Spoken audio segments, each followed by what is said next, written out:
Selamat datang di pembelajaran jarak jauh Sensus Penduduk 2020.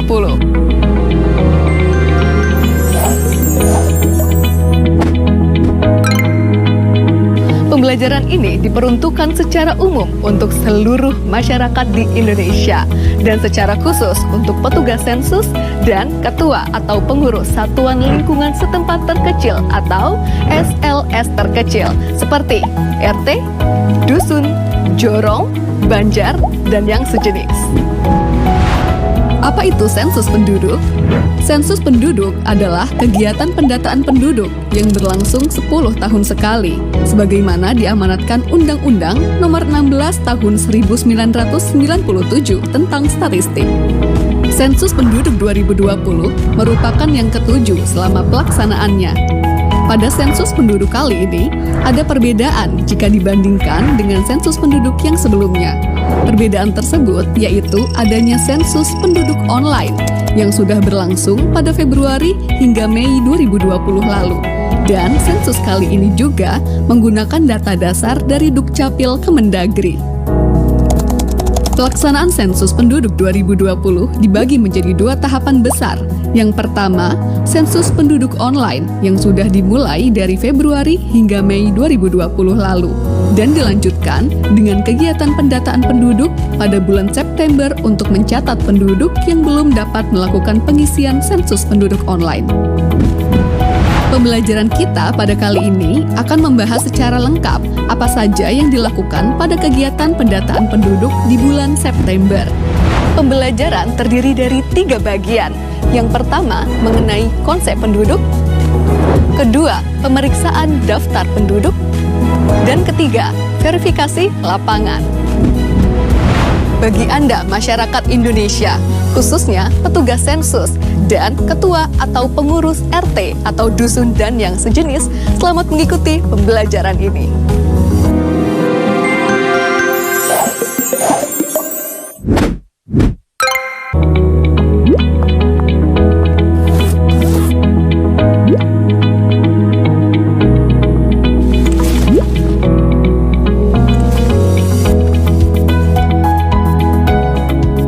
Siapa yang harus dicatat dalam sensus penduduk?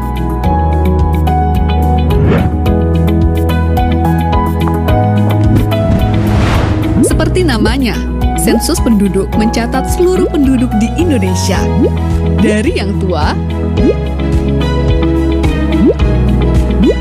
hingga yang muda,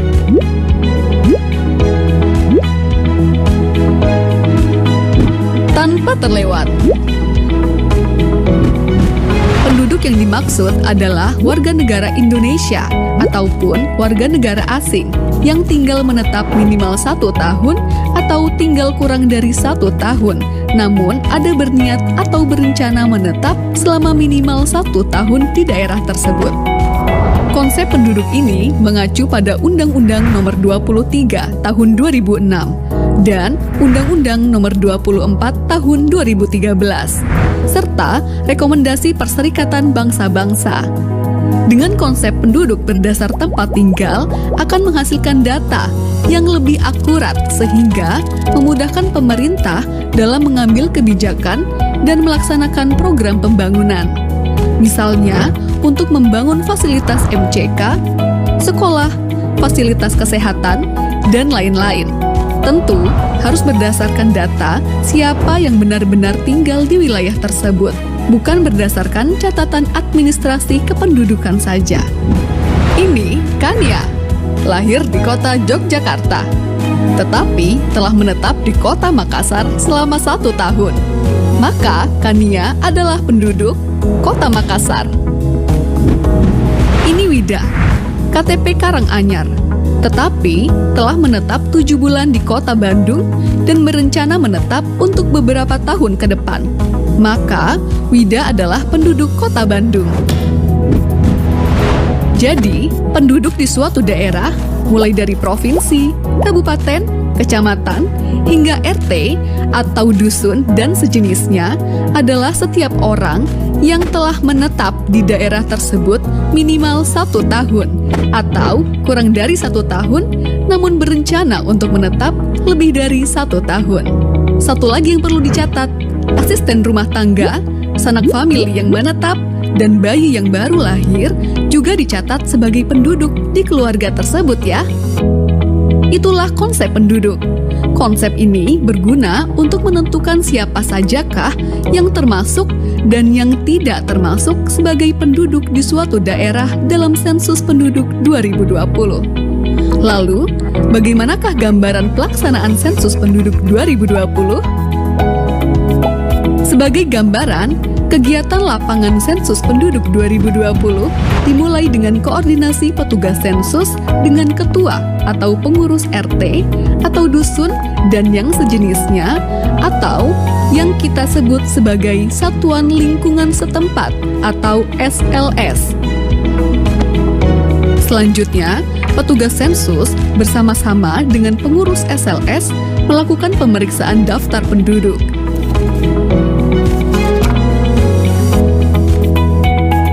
Setelah itu, dilakukan verifikasi lapangan dengan mengelilingi wilayah SLS.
Sudah mengetahui apa itu penduduk dan gambaran pelaksanaan sensus penduduk 2020.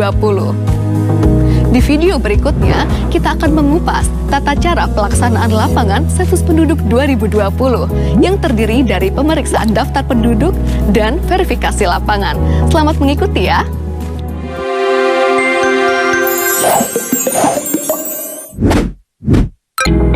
Tahapan kegiatan lapangan sensus penduduk 2020 dimulai dari pemeriksaan dokumen daftar penduduk SP 2020 DP oleh petugas sensus bersama ketua atau pengurus RT atau dusun dan yang sejenis atau disebut dengan SLS.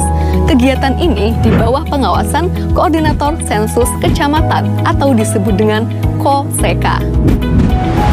Selain menggunakan atribut lengkap, ketika turun ke lapangan, petugas sensus juga harus mengenakan pakaian berlengan panjang, menggunakan face shield, masker kain, dan membawa hand sanitizer, serta memperhatikan protokol kesehatan. Dokumen yang diperlukan pada tahapan ini adalah SP 2020 DP dan peta wilayah. Pastikan juga membawa alat tulis yang diperlukan di lapangan. Untuk memulai tahapan pemeriksaan DP, hubungi ketua atau pengurus RT atau dusun dan sejenisnya. Sepakati waktu dan mekanisme pemeriksaan DP. Apakah akan bertatap muka secara langsung atau melalui media telekomunikasi yang memungkinkan.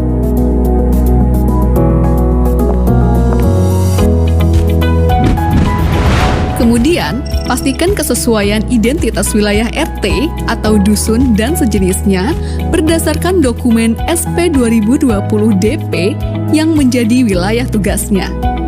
Apabila terdapat perubahan, baik itu pemekaran ataupun penggabungan SLS, laporkan ke Koordinator Sensus Kecamatan atau KOSEKA untuk ditindaklanjuti kemudian.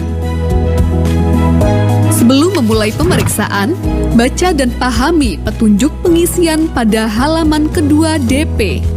Jika ada yang belum dipahami, dapat ditanyakan kepada Koordinator Sensus Kecamatan atau KOSEKA. Selanjutnya, mari mengenal dokumen daftar penduduk atau SP 2020 DP. SP 2020 DP adalah instrumen utama pada sensus penduduk 2020 yang berisikan nama-nama penduduk yang akan diperiksa keberadaannya oleh petugas sensus bersama dengan ketua SLS. Nama-nama penduduk yang ada di dokumen tersebut merupakan gabungan dari data administrasi kependudukan dan hasil kegiatan sensus penduduk online. Dokumen DP terdiri dari beberapa bagian sebagai berikut. Pertama, halaman depan yang terdiri dari blok 1, pengenalan tempat, blok 2, keterangan petugas, dan blok 3, catatan. Pada blok 1 terdapat kotak nama SLS atau non-SLS di lapangan yang berisi nama SLS sesuai dengan nama wilayah di lapangan. Rekap hasil pemeriksaan dan verifikasi lapangan diisi setelah blok 4A, 4B, dan 4C terisi semua. Kedua, petunjuk pengisian. Ketiga, blok 4A yang berisi daftar nama penduduk beserta keterangan individu lainnya pada suatu SLS yang akan dicek keberadaannya satu persatu oleh petugas sensus bersama ketua atau pengurus SLS. Di bagian bawah setiap halaman terdapat kolom rekap yang perlu diisikan untuk membantu pengisian total rekap yang terdapat pada halaman depan. Keempat, blok 4B yang berisikan nama-nama penduduk yang data individunya perlu dikonfirmasi. Data tersebut adalah jenis kelamin, tanggal lahir, atau NIK. Kelima, terdapat blok 4C yang berupa daftar kosong untuk mencatat nama-nama penduduk di SLS tersebut yang belum tercetak di blok 4A. Selanjutnya, blok 5 yang digunakan untuk mencatat penduduk pada DP yang dinyatakan meninggal. Terakhir, terdapat surat pernyataan yang diisi ketika ketua atau pengurus SLS tidak dapat mendampingi petugas sensus dan menugaskan orang lain dalam melaksanakan kegiatan lapangan sensus penduduk 2020. Untuk memperjelas pengisian, mari kita bicara tentang beberapa contoh kasus di lapangan terkait pemeriksaan DP. Pak Aji dan keluarga tercantum di dalam DP RT 1. Pada saat pemeriksaan DP, Ketua RT 1 mengkonfirmasi bahwa benar Pak Aji dan keluarga tinggal di RT 1 dan tercatat tinggal di alamat yang sama pada KTP atau KK mereka. Maka, petugas memberi centang pada kolom 9 untuk setiap anggota keluarga. Sedangkan Pak Budi dan keluarga juga tercantum di dalam DP RT 1. Tetapi, Ketua RT menyatakan bahwa Pak Budi dan keluarga memiliki KTP dan KK dengan alamat di wilayah lain. Maka, petugas memberi centang pada kolom 10 untuk setiap anggota keluarga. Keluarga Pak Charlie sudah melakukan SP online. Namun, Ketua RT menyatakan bahwa bulan lalu telah pindah ke kota lain. Maka, untuk setiap anggota keluarga, beri tanda centang pada kolom 11. Jangan lupa, coret keterangan jenis kelamin Pak Charlie dan keluarga pada kolom 13 atau 14, sehingga tidak dihitung pada rekap jumlah penduduk berdasarkan jenis kelamin. Contoh selanjutnya, keluarga Pak Rudi terdiri dari Pak Rudi, istri, 4 orang anak, ibu, dan seorang asisten rumah tangga yang tinggal di kota Semarang. Pak Rudi beserta istri dan anak pertama, kedua, dan ketiga, serta ibunya sudah melakukan pengisian sensus penduduk online. Alamat KK atau KTP keluarga Pak Rudi di kota Jogja. Namun, sudah tinggal di kota Semarang sejak tahun 2017. Maka, pada pemeriksaan DP oleh petugas pada RT tempat tinggal Pak Rudi saat ini di kota Semarang dilakukan dengan cara berikut. Pak Rudi bekerja di kota Jogja dan selalu pulang seminggu sekali. Maka, beri tanda centang pada kolom 10. Istri adalah ibu rumah tangga, maka beri tanda centang pada kolom 10. Anak pertama bekerja di kota Jakarta dan pulang 1 bulan sekali, maka beri tanda centang pada kolom 11 dan jangan lupa untuk mencoret isian jenis kelamin pada kolom 13 atau 14. Anak kedua, ketua RT tidak terlalu mengenalnya, maka beri tanda bintang pada kolom nama. Anak ketiga bersekolah di SMP Kota Salatiga dan tinggal di asrama sekolah, maka beri tanda centang pada kolom 10. Setelah pemeriksaan anak ketiga, ketua RT memberi informasi bahwa istri Pak Rudi baru melahirkan anak keempat. Namun, ketua RT hanya mengetahui nama bayi tersebut. Maka, isikan nama bayi pada blok 4C, lalu lengkapi keterangan lainnya pada tahapan verifikasi lapangan. Orang tua Pak Rudi meninggal sebulan yang lalu, maka beri tanda centang pada kolom 12 dan coret isian jenis kelamin pada kolom 13 atau 14. Lalu, lengkapi isian pada blok 5 SP 2020 DP. Ketua RT memberi informasi bahwa Pak Rudi memiliki seorang asisten rumah tangga yang belum tercantum namanya pada SP 2020 DP. Maka, catat pada blok 4C dan lengkapi isian. Apabila selama pengisian terdapat kesalahan, coret 2 kali isian yang salah. Lalu, isikan isian yang benar. Pada saat kegiatan pemeriksaan DP, sebagian petugas dilengkapi dokumen SP 2020 DPD yang memuat nama penduduk yang tidak diketahui alamat tempat tinggalnya di SLS manapun di suatu desa. SP 2020 DPD juga harus diperiksa oleh petugas sensus bersama ketua atau pengurus SLS. Setelah pemeriksaan daftar penduduk selesai, kegiatan lapangan dilanjutkan pada tahapan verifikasi lapangan yang akan dijelaskan pada video selanjutnya. Sensus Penduduk 2020 mencatat Indonesia.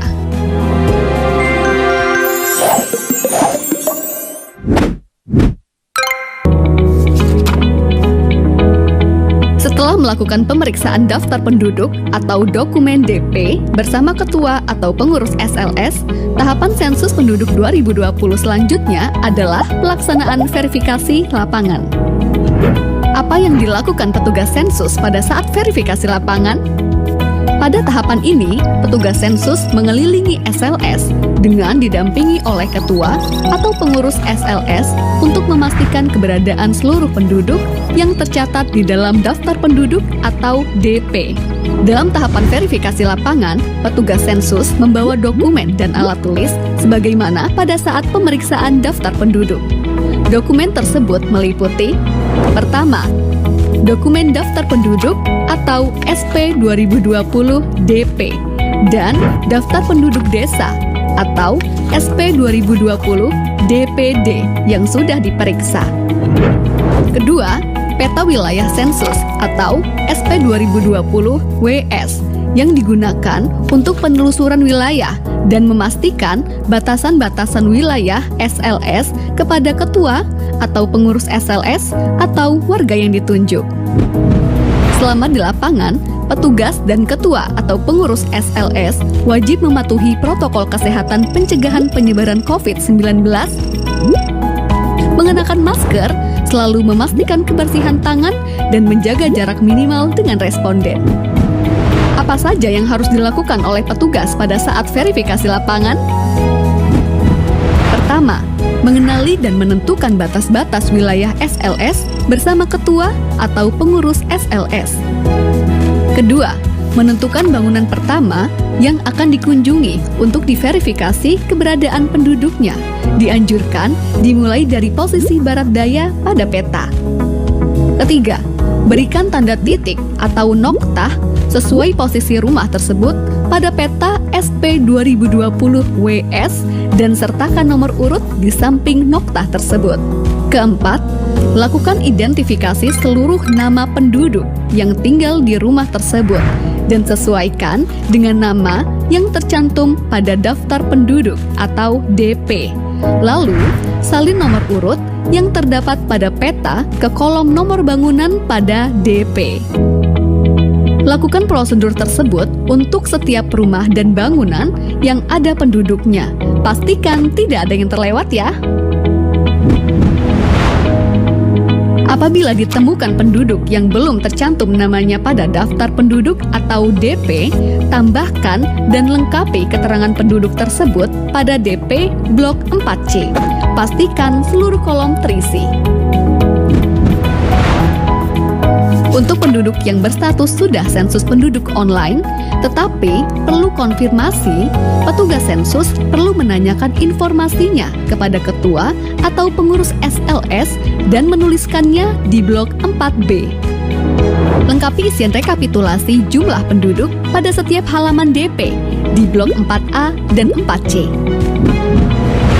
Secara garis besar, kegiatan yang dilaksanakan oleh petugas sensus pada tahapan verifikasi lapangan yaitu 1. Penelusuran wilayah SLS. 2. Melakukan identifikasi setiap bangunan yang dihuni penduduk dan melaksanakan verifikasi penduduk yang tinggal di dalamnya. 3. Mencatatkan nama dan informasi penduduk yang ditemukan di wilayah SLS namun belum tercantum di DP. 4. Melaksanakan rekapitulasi jumlah penduduk hasil verifikasi lapangan. Sekian video pembelajaran Sensus Penduduk 2020. Karena cinta butuh pembuktian dan berpartisipasi dalam Sensus Penduduk 2020 merupakan salah satu bukti cinta kita pada Ibu Pertiwi.